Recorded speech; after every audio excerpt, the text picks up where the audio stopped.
So what we've decided to do here is we're going to take the new Revolution motors. They're called Revolution 1. And I've been working on finishing and the stenciling. And I like this black and tan. Unfortunately, I ran out of tan paint. Next closest light color I had was this teal. It's okay. Different stencil. Working on cleaning that up a little bit. And then this one's got a clear coat on it, so it doesn't get all dinged up. But I also did a little breaking into the new motors, and when you break them in, it makes a huge difference in performance. And so I ran them for about 10 minutes at around 14-15 volts, and now they draw at around somewhere around 7 volts, 8 volts, which is, roughly half speed on most layouts. They'll draw 0.025 amps. That's really good, because here's that Rivarossi motor that I took out of the cab forward. When I first put this on the tester just to see if it worked, it was drawing 0.3 amps. Then I put some Marvel air tool oil on the bearing and I got it down to 0.15, but 0.15 compared to 0.025, and this does not have near the torque at all. That's how far motors have come.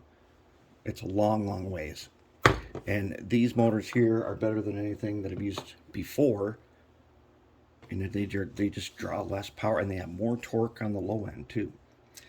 So what we're gonna do, oh yeah, here's Pug. Pug's got his decals and he's got his backstory, which we'll talk about. What is the holdup on these guys in the 280s? The holdup is the lighting plan. It's 280. Right now I've got these interior lights here, and I was trying to do some truck lights and stuff. I haven't got a good system figured out, but I've got these surface mount lights in here that are pretty bright and they shine down, and we'll check those out. But what the real holdup is I'm working on doing the fiber optics. This happens to be a pair of headlights, and one of the things about these is, now I cut this in half and I'll put them in there. Then you heat shrink them onto the end of a bright LED, which I will turn down the bulb part, make it flat, and polish it so that they'll sit on there nicely, and some heat shrink tubing to hold them in place.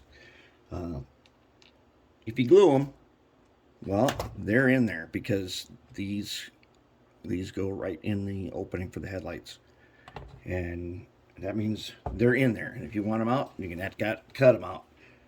And so working on that, and then we're going to get these guys good to go as we do some more wiring. Now see, he's already got his DCC PC board on him, and here is the 280's PC board for DCC.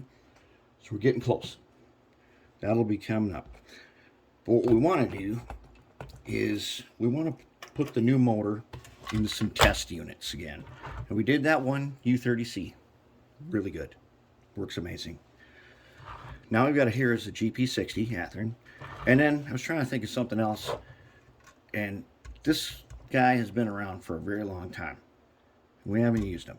Trainmaster.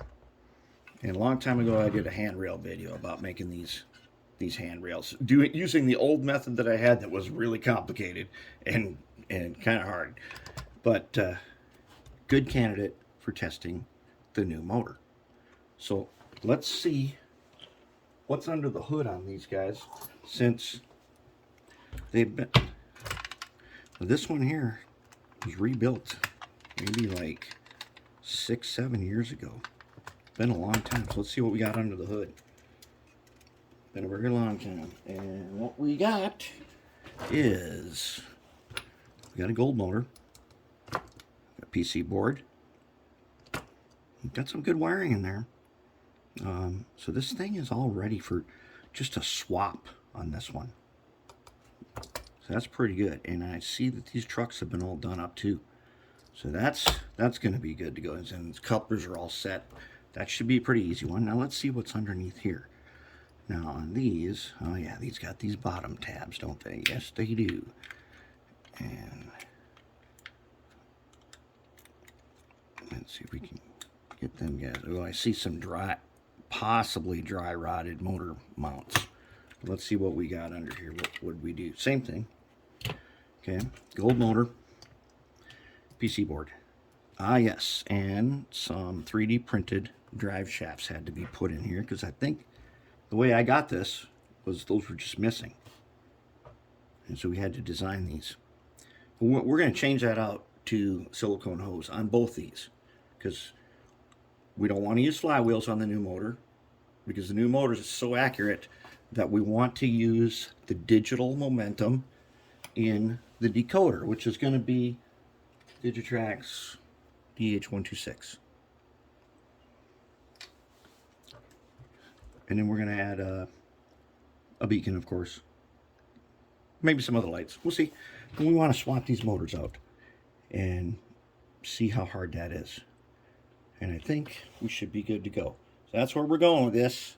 And shortly, there are a couple people that are going to, now one has already got one of these. He's doing an RS11 with it. And then I've got a few more people lined up to go ahead and test it on something. And then we got to make the big decision if we're going to buy the 500 or not. And then we'll see what we can do. All right, so I'll get these disassembled and then we'll get started.